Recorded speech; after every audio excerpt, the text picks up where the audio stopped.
오늘 공동의 그 말씀 누가복음 19장 1절로 10절 말씀을 가지고 하나님 앞에서 함께 은혜 받을 말씀의 제목은 예수님을 모신 사람이라고 하는 제목으로 함께 은혜를 나누겠습니다. 오늘 본문의 말씀은 우리가 어려서부터 들어온 골리앗과 다윗의 이야기만큼 잘 알려진 말씀이고 또 익히 들은 말씀인 줄 압니다. 그러나 우리가 이 말씀을 이해하기까지는 상당한 시간이 필요합니다. 오랜 믿음 생활을 통해서 비로소 이 말씀을 깨닫게 되고 또 그 깊이를 알게 되는 말씀이 이 말씀이다라고 볼 수 있죠. 곡식을 심으면 알곡을, 또 과일 나무를 심으면 열매를, 또 꽃씨를 심으면 꽃을, 그리고 샘을 파면 샘이 나와야, 물이 나와야 합니다. 우리 신앙생활도 삭개와 같이 주님을 영접하고 또 주님으로부터 구원의 선언을 받기까지 끝까지 잘 달려가야 됩니다. 삭개는 하나님 앞에 활짝 피어난 믿음의 꽃과 좋은 열매를 맺은 복된 사람, 인물 중에 한 사람이라 이렇게 표현할 수 있습니다. 곡식이 알곡을 얻고 또 과일 나무가 열매를 맺기 위해서는 긴 여름과 더위를 극복해야 됩니다. 질병을 이겨내야 하듯이 또 우리가 걸어가는 신앙생활에도 여러 가지 장애물이 있습니다. 시련이 있고 시험이 있고 환난과 고통과 아픔이 있습니다. 그러나 그 귀한 열매를 맺기까지는 많은 어려움을 잘 극복해야만이 우리가 믿음의 어떠한 경지에 도달할 수 있게 되는 줄 믿습니다. 미국에 오신 분들에게 처음 3년이 고비라고 합니다. 이 3년 안에 버려야 할 이민생활에 A, B, C가 있다고 합니다. 첫째는 뭘 버려야 되냐면 하면 체면을 버려야 된다고 합니다. 내가 이런 것을 어떻게 해? 내가 한국에서 그래도 잘 나가는 사람인데 내가 누군데 이러한 생각을 가지고 이민생활을 해서는 안 된다 그럽니다. 무엇인지 해야 됩니다. 팔을 걷어붙이고 해야 됩니다. 제일 밑바닥에서부터 무엇이든지 할 수 있는 자세를 가져야만이 이민생활에 성공할 수 있다 합니다. 두 번째로 버려야 할 것이 있습니다. 그건 조금 이따 제가 말씀드리도록 하고요. 이런 말이 있습니다. 이민 들어왔을 때 공항에 누가 마중 나오냐에 따라서 그 사람의 직업이 70%가 결정이 된다고 그럽니다. 그 마중 나온 분이 식당업을 하게 되면 그 사람도 식당업을 하게 되겠고, 페인트를 하거나 청소를 하거나 아니면 옷가게를 하거나 세탁소를 하거나 부동산이나 식품점 등 리코스타를 하는 분들이 나오게 되면 그분들의 아는 지식에 의해서 미국 이민생활에서 아무것도 모르니까 그 사람들의 말을 들을 수밖에 없고 그 사람들이 하는 직종을 자기가 사업을 하게 되고 직장을 가게 된다는 얘기가 있습니다. 중요한 것은 이민 와서 내 취향에 맞는 일거리가 그렇게 많지 않다는 겁니다. 그것이 가장 큰 문제지. 두 번째 버려야 할 것은 뭐냐면 묵은 명함입니다. 옛날에 내가 누구였는데, 내가 어느 대학을 나왔는데, 내가 어느 위치에 있었고 어떤 학력을 갖고 있고, 이것은 이 미국에서 아무 소용이 없다는 겁니다. 한국의 중소기업에서 사장님으로 계셨던 분이 40대 중반에 어떤 계기가 돼가지고 가족들과 함께 미국에 이민을 오셨습니다. 그리고 이민 와서 아마 그 사람을 마중 나온 사람이 세탁소 하는 친구였는지 모릅니다만은 미국에 오자마자 세탁소를 열었습니다. 근데 세탁소가 잘 될 줄 알았는데 그래가 잘 되지 않아서 4년 만에 우리가 말하는 말로 말아먹었어요. 그래가지고 처음에 왔을 때는 돈을 많이 가져와서 로스앤젤레스에 아주 그렇다 한 150만 불씩 200만 불 정도 되는 수영장이 딸린 2층 집을 샀지만은 세탁소가 망하는 바람에 그마저 돈을 다 까먹기 시작해갖고 지금은 2,500불이라고 하는 아파트에 결혼하지 않은 두 딸과 이 부부가 살아가고 있습니다. 근데 이분이 그래도 내가 한국에 있을 때 잘 나가는 중소기업의 사장이었는데 내가 아무 직업이나 갖겠고 내가 남의 밑에 가서 일을 하겠냐 그런 생각 때문에 결국은 그의 아내가 낮에 밤에 식당에서 또는 세탁소에서 일을 하면서 바느질을 하면서 생활을 근근히 이어가고 있었습니다. 그리고 미국 온 지 10년 만에 교회를 나오기 시작해가지고 지금은 LA에 있는 LA에서는 수아밋이라고 합니다. 텍사스에서는 뭐라 그러니까 텍사스에서는 프리마켓이라고 합니다. 프리마켓에 조그만 간판을 하나 얻어가지고 3장에 10불씩 하는 티셔츠를 지금 팔고 있다는 얘기를 들었습니다. 여러분 소망을 가진 미래지향적인 사람이 되어야 자존심과 체면을 극복할 수 있는 줄 믿습니다. 세 번째로 이 미국의 이민생활 가운데 고려할 것은 나쁜 성격입니다. 혈기는 자기 집안에서도 통하지 않습니다. 또 직장에서도 사회에서도 통하지 않습니다. 더구나 남의 나라에서 통하지 않습니다. 이런 성격을 버려야만이 미국 이민생활을 할 수 있다 합니다. 실제로 있었던 얘기입니다. 어느 식당에서 어떤 분이 거래처 사람과 식사를 한 후에 말다툼이 벌어졌습니다. 그러다가 밖에 나와서 파킹장에서 한숨을 쉬면서 화를 지금 사고 있는데 마침 자기 앞에 나오는 것이 뭐냐면 조그만 골프공만한 돌이 하나 있길래 그래서 냅다 발로 찼는데 그 돌이 어디 가서 박혔냐, 그 식당에 와서 식사하는 벤츠 562라고 하는 그 차에 앞유리가 그대로 박혀가지고 유리가 깨졌어요. 괜히 성질 잘못 부렸다가 그 자리에서 4,500불을 물어줬다고 합니다. 여러분 미국은 부부가 싸우더라도 옆집에서 고소를 합니다. 신앙도 마찬가지입니다. 체면, 묵은 명함, 나쁜 성격, 그 다음 옛사람 나의 성장을 가로막는 이 악한 세력은 다 베어버리고 기름으로 만들었을 때 그 위에 하나님의 향한 굳은 믿음으로 설 때에 주님께서 쓰시고 또 주님께 우리가 쓰임받게 된 줄 믿습니다. 사도 바울을 보게 되면 사도 바울은 고린도전서 15장 31절 말씀에 이와 같은 말씀했습니다. 형제들아, 내가 그리스도 예수 우리 주 안에서 가진 바 너에게 대한 나의 자랑을 두고 단언하노니 나는 날마다 죽노라. 날마다 죽는다는 건 뭡니까? 자기의 육성을 죽입니다. 자기의 인간성을 죽입니다. 자기의 독성을 죽입니다. 자기의 죄성을 죽입니다. 자기의 악성을 죽입니다. 삭개오는 바로 이런 신앙을 실천한 사람이에요. 삭개오는 모든 것을 버렸습니다. 포기하였습니다. 사람은 대체로 자랑거리 한 가지를 갖고 그 자랑을 계속 부어 삼아 먹습니다. 오늘 본문에 나오는 삭개오는 가진 것이 너무 많은 사람입니다. 그러나 그는 주님을 만나기 위해서 겸손한 자리에 내려앉았습니다. 주님을 얻기 위해서 세상의 것을 버렸습니다. 세상 것으로 채워졌던 자리를 비우고 그 자리에 주님을 모셨던 사람이 바로 이 삭개오입니다. 예수님 앞에서 자기를 낮추고 예수님을 만나기 위해서 자신을 버리는 사람만이 영적으로 승리하게 될 줄 믿습니다. 오늘 이 자리에도 하나님 앞에 나와서 예배를 드립니다. 말씀을 받습니다. 김광수 목사의 말씀이 아닙니다. 하나님의 말씀입니다.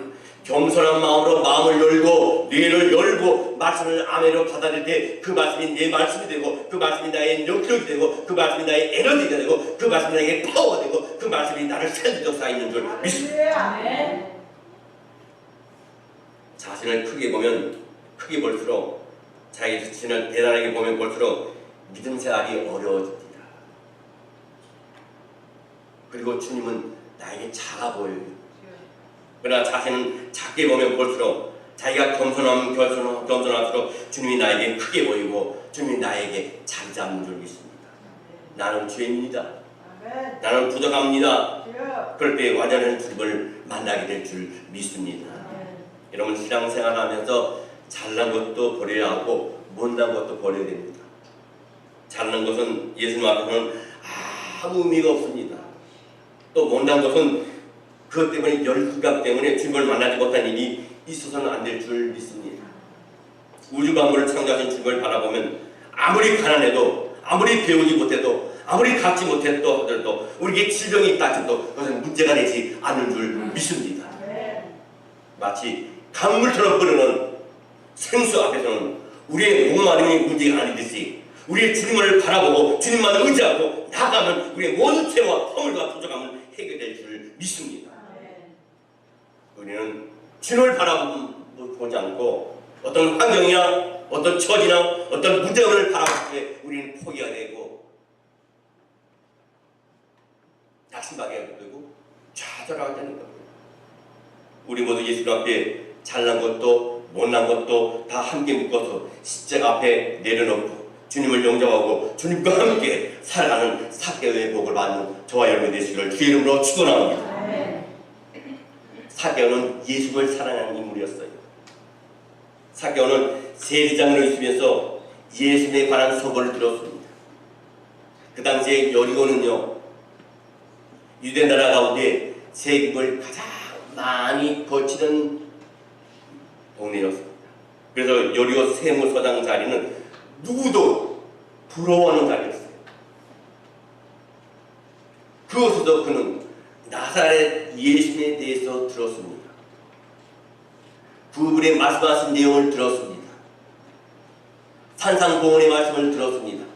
물고기 2마리와 보리떡 5개로 5,000명을 남기고도 12강류가 남았다는 얘기도 들었습니다. 삭개오는 예수님께서 행하신 그 모든 말씀과 그 이적을 들었을 때 바로 기생 라합과 같이 그 모든 말씀과 이적이 믿어졌습니다.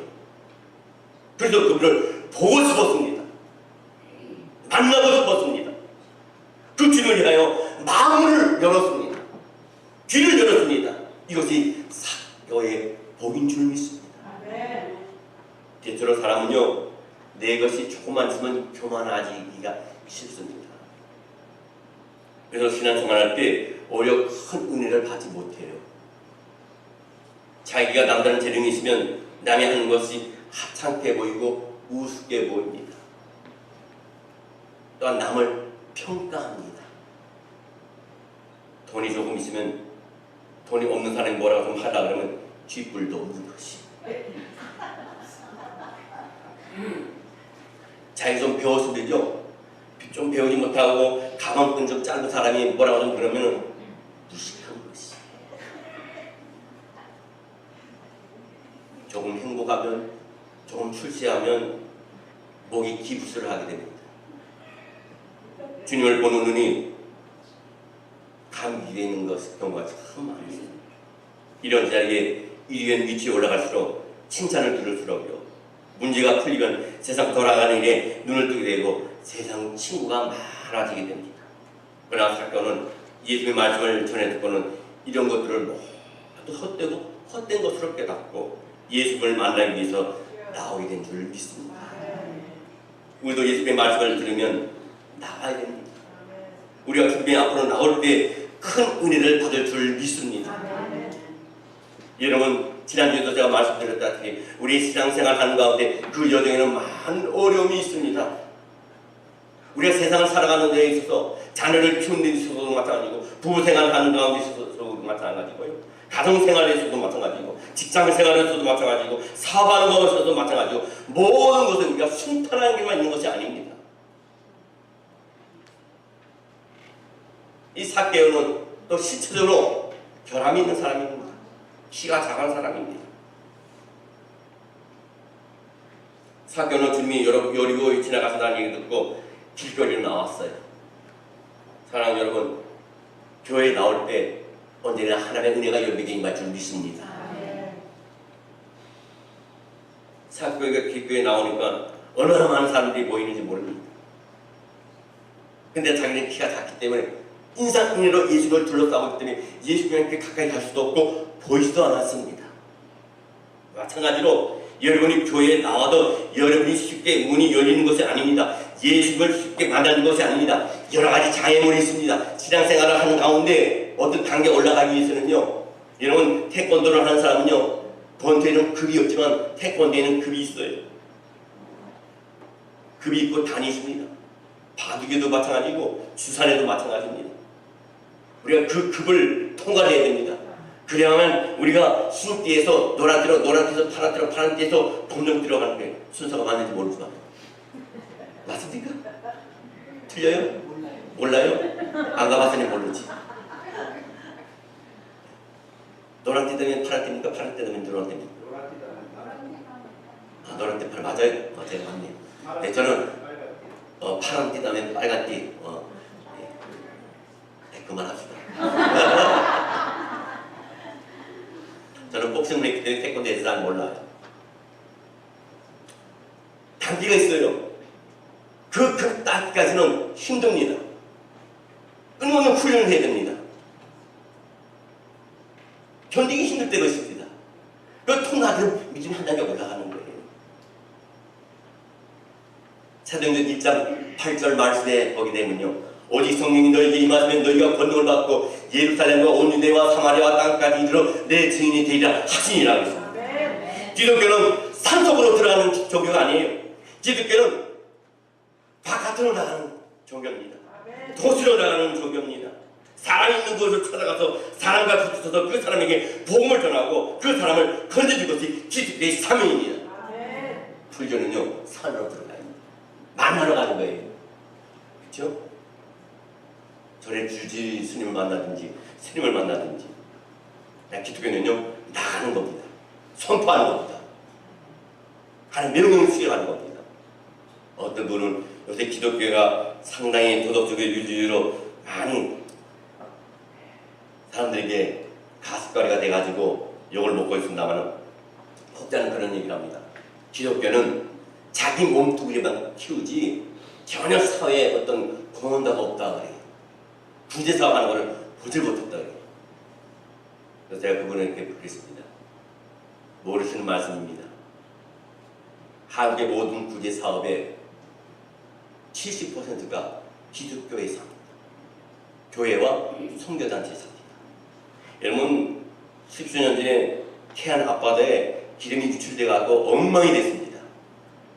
팔 벗고 나서서 그 기름 유출된 것을 헌금 수금 다 갖고 와서 한 사람 중에 기독교인이 63%예요. 사교는 예수님을 사랑하는 사람입니다. 예수님으로 죄를 참았고 예수님을 인해서 기뻐했어요. 그래서 예수님을 자기 입으로 모셨습니다. 주님께서 내 집에 위하여야 하리라 이렇게 말씀하셨을 때 기쁨으로 예수님을 영접했습니다. 지금 바쁩니다. 다음에 오십시오. 이러지 않았어요. 옛날에는요,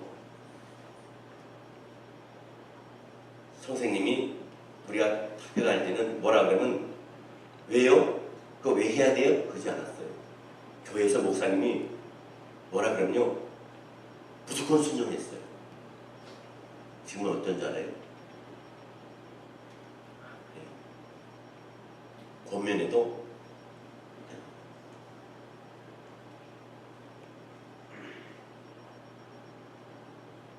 이 사교는 주님을 모시고 잔치를 베풀었습니다.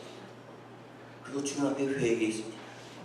그리고 주님의 말씀이 귀를 기울였습니다. 지금까지는 권력이 제일인 줄 알고 도인이 제일인 줄 알았던 사교는 주님으로 하여금 변화가 되었습니다. 세금을 많이 걷느냐 적게 건지자 따라서 얼굴빛이 달라졌던 기쁨의 기준이 달랐던 사교는 예수 그리스도를 인해서 기쁨의 기준과 수준이 달라졌어요. 혹시 여러분 이 자리에 비즈니스 하는 분 계십니까? 돈이 많이 벌려고 수입이 많이 들어와서 기쁨은 그 잔치 기쁨이에요. 정말 영적으로 서 있는 분들은요, 그 물질이 장사가 잘 되고 잘 못 되고 거기에 기쁨의 기준이 되지 않냐고 주님이 나와 함께하고 내가 주님과 얼마나 깊은 경험의 시간을 갖고 있느냐에 따라서 그 기쁨의 기준이 달라지게 된 줄 믿습니다. 어제 여러분 중에 식당에서 외출해서 사는 분이 계십니까? 어떤 분은 정말 팁을 짜게 두고 하는 사람이 있어요. 여러분 미국은요 기본입니다. 식당에서 10%에서 어떤 애 15% 어떤 애 20%예요. 저는 식당에 가면은 팁을 남보다 좀 많이 내는 편이에요. 왜? 제 딸이 학교 다니면서 외출해서 일을 해봤기 때문에 그 고초가 힘든 걸 압니다. 그래서 누구보다도 통상의 팁을 놔요. 아무리 적게 놔도 15%가 아니면 20%예요. 여러분, 팁밭에 대해서 팁이 많이 들어오면 기뻐하고, 팁이 적게 들어오면 나가는 뒷꼭지를 향해서 잘 먹고 잘 살아라, 이런 분이 없으시길 바랍니다. 한 번은 저희 가정 얘기해서 대단히 죄송하지만 제 딸이 외출을 하는데 아주 나이스하게, 러블리하게 아주 서빙을 잘했어요. 가서 몇 번씩 찾아가봤다면 그거 자꾸 찾아가는 건 돈 좀 더 달라는 거죠. 팁을 잘했어요. 근데 나가는 거 보니까 팁을 안 놓고 나가더래요. 여러분 같으면 어떻게 했어요? 요걸 1절부터 8절까지 하겠잖아요.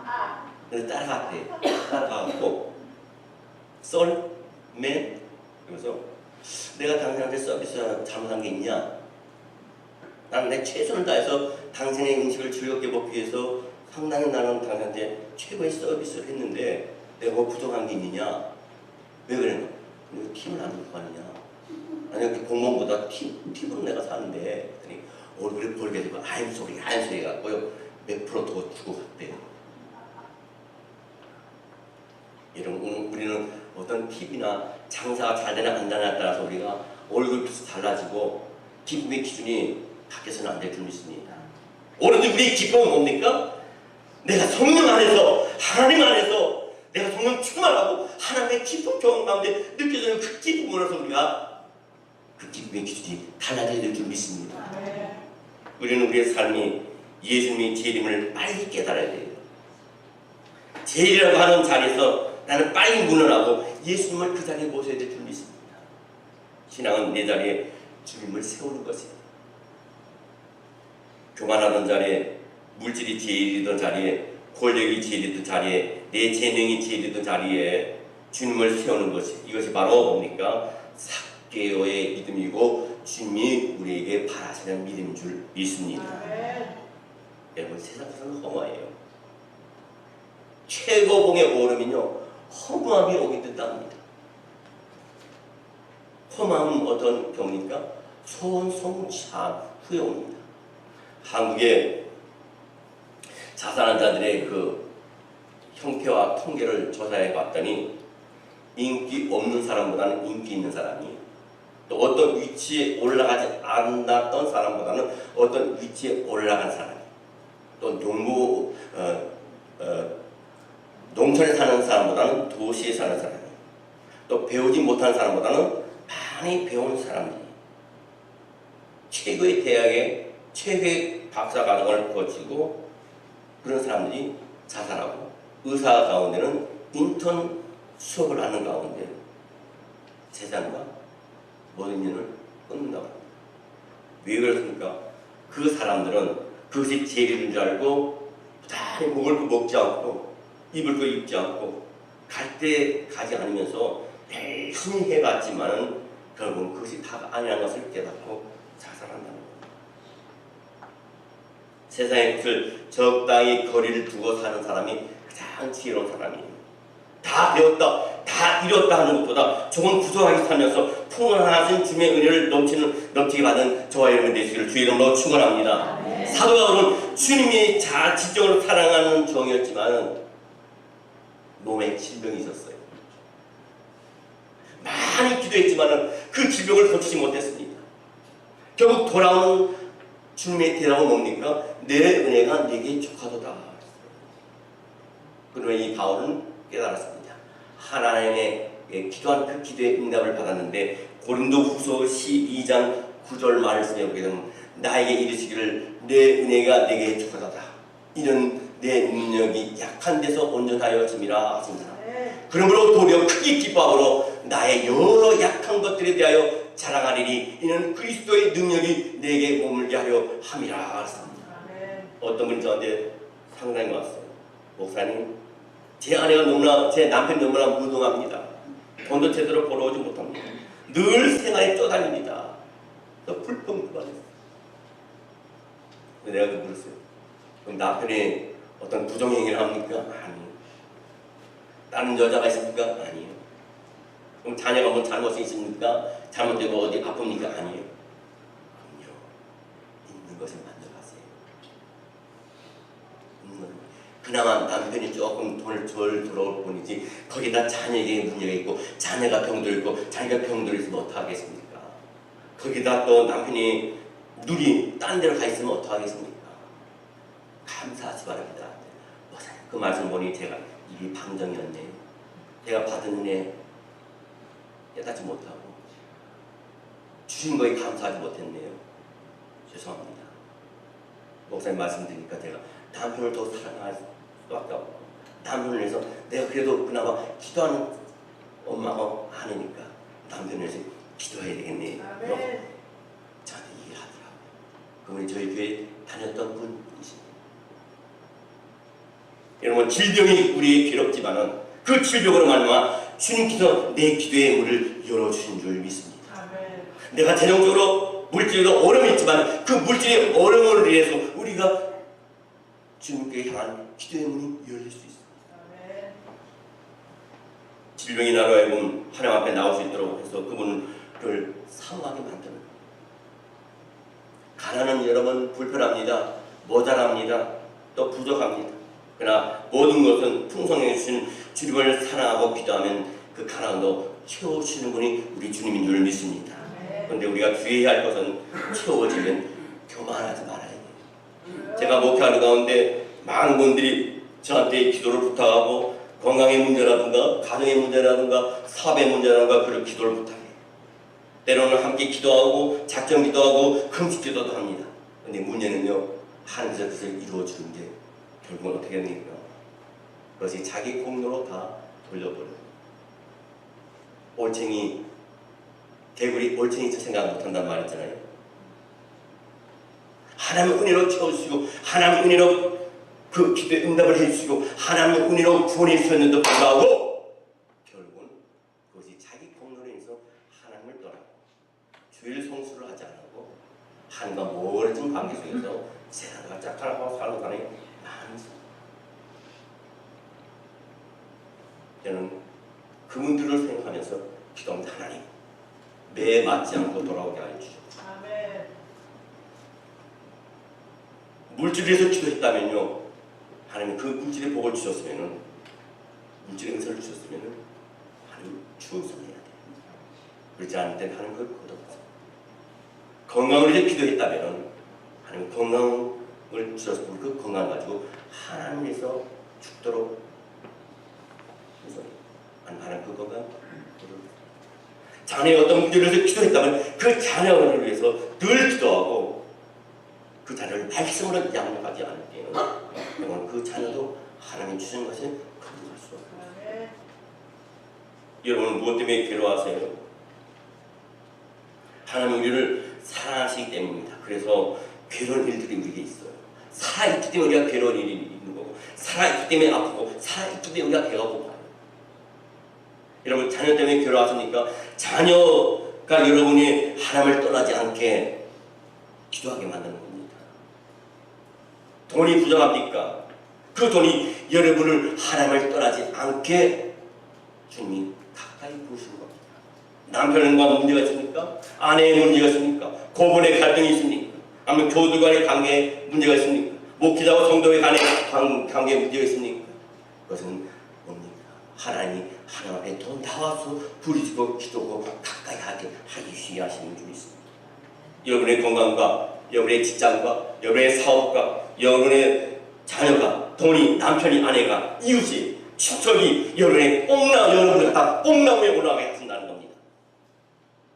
어떤 차이가 있다 할지라도 그 차이가 그 모든 사람과의 관계나 물질적인 관계나 모든 환경의 관계가 그것이 장애물이 되어 있을 때 그 장애물을 뚫고 올라가는 뽕나무는 뭡니까? 하나님 앞에 나오는 것이고 정직자이신 하나님 앞에 기도하는 것입니다. 여러분 세상의 것으로는 우리의 문제가 해결되지 않습니다. 주님만이 우리의 구원이시며 우리의 생명이시며 우리의 앞날을 책임져 주는 줄 믿습니다. 아멘. 환난을 당할 때 그는 나의 산상이요 나의 피난자시요 구원자시요 진리요 생명입니다. 온 세상이 캄캄할 때 주님은 나를 비춰주시고 모두가 나를 떠날 때 나의 영원한 참 친구가 되어주시는 분이 바로 우리 주님인 줄 믿습니다. 아멘. 성경 고린도전서 1장 22절로 24절 말씀에 보면 유대인들 표적을 구하고 헬라인은 지혜를 찾으나 우리는 십자가에 못 박힌 그리스도를 전하니 유대인에게는 꺼리끼는 것이요 이방인에게는 미련한 것이로되 오직 부르심을 받은 자들에게는 유대인이나 헬라인이나 그리스도는 하나님의 능력이요 하나님의 지혜니라. 십수년 전에 있었던 일입니다. 한국의 서해 바다에서 일어난 일입니다. 페리오 사건입니다. 아시는 분은 알겠지만 이때 실종자 빼고 사망자로 확인된 인원만 180명입니다. 물에 떠나려는 또는 떠있는 시체를 거둔 것이 189였습니다. 행방불명령으로는 찾지 못했습니다. 심지어는 13km 떨어진 곳에서 시체를 거두었습니다. 그때 돌아가신 분들은 명단을 보니까 그분들은 최고 학교를 나온 사람들이었습니다. 인물도 괜찮고 가문도 좋고 좋은 직장에서 다닌 사람들이었습니다. 젊은 분들이었습니다. 정말 세상에서 좋은 사람, 초조한 분들이었습니다. 근데 300명 가운데 살아난 사람은 70명밖에 되지 않았습니다. 이분들은 무엇 때문에 살아난 줄 압니까? 아이스박스 하나 때문에 살아났어요. 그 배에 아이스박스가 많이 있었습니다. 배가 뒤집힐 때 그 아이스박스를 붙잡은 분들은 다 살아났어요. 그들을 구원한 것은 아이스박스. 하찮은 아이스박스입니다. 꼭 필요할 때만 쓰지 별 흥미를 눈길을 끌지 못하는 겁니다. 예수님도 평상시에 보면 아이스박스 같습니다. 아무것도 아닌 것 같고 능력이 없는 것 같이 보입니다. 유대인은 표적을 구하나 헬라인은 지혜를 찾습니다. 그러므로 예수 그리스도는 헬라인에게도 안 맞고 유대인에게도 안 맞아요. 그러나 구원을 찾는 분, 환난을 당한 자, 시련을 당한 자, 시험을 받은 자, 죽음을 앞두고 그런 분들에게는 예수밖에 없는 줄 믿습니다. 지혜도 표적도 지식도 권력도 돈도 인기도 능력도 다 소용없어요. 오직 우리의 구원자는 예수 그리스도이고 막판에 우리와 함께 하시고 우리를 일으키시고 우리를 회복시키시고 우리를 세워주시는 분은 우리 하나님인 줄 믿습니다. 평생 살이로 예수님이 아닌 것도 아닌 것처럼 생각돼요. 많은 분들이 예수님을 무시하고 살아갑니다. 많은 분들이 예수님이 없는 것처럼 살아가요. 교회 직분자들도 마찬가지입니다. 예배당 안에서는 주일날은 예수 믿는 것 같고 예수님 없이는 살 수 없는 것 같은, 또 찬양하면서 눈물도 흘리고 기도하면서 눈물도 흘리지만 세상 나가서는 예수님과 나와는 가도 못해요. 예수님이 없는 것처럼 살아가는 사람이 얼마나 많이 있습니다. 예수를 붙잡은 사건은 모든 문제를 주님께서 확실하게 해결해 주셨습니다. 우리는 어떻게 맞춰야 합니까? 성경은 말합니다. 히브리서 12장 1절로 2절 말씀에 보면 이러므로 우리에게 구름과 같이 둘러싼 허다한 증인들이 있으니 모든 무거운 것 얽매이기 쉬운 것을 벗어버리고 인내로서 우리 앞에 단 경주를 하며 믿음의 주여 또 온전케 하시는 인 예수를 바라보자. 그는 그 앞에 있는 기쁨을 위하여 십자가를 참으며 부끄러움을 개의치 아니하시더니 하나님 보좌 우편에 앉으셨느니라 했습니다. 예수님을 바라보라 했습니다. 예수님을 믿으라 했습니다. 예수님을 의지하라 했습니다. 예수님을 사랑하라 합니다. 예수님을 삶의 제도 여기는 자는 세상에서 제일이 되고 예수님을 귀하게 여기는 자도 생명이 귀하게 되고 가정이 귀하게 되고 자녀가 귀하게 되고 사업이 귀하게 되게 되고 있습니다. 예수님을 전적으로 의지하는 분은 예수님이 방패가 되셔서 우리의 삶을 도와주십니다. 마지막으로 로마서 10장 11절 말씀 우리 함께 한 몫으로 크게 합동합니다. 시작. 성경에 이르되 누군지 그를 믿는 자는 부끄러움을 당하지 아니하리라 하니 오늘 저와 여러분은 사교의 믿음을 본받아서 모든 우리의 삶 속에서 찌들고 힘든 가운데서라도 주님을 만나고 주님의 음성을 듣고 주님을 바라고 주님의 뜻을 쫓아가는 가운데 있어서 어떤 장애물이 어떤 시험이 내 앞에 놓여있다 할지라도 가로막혀 있다 할지라도 그것을 초월하는 믿음으로 사개오가 받았던 영육간의 복을 받는 복된 저와 여러분 되시고 주님의 마음을 시원케 해드리는 여러분의 믿음이 되시기를 주의 이름으로 축원합니다. 축원합니다.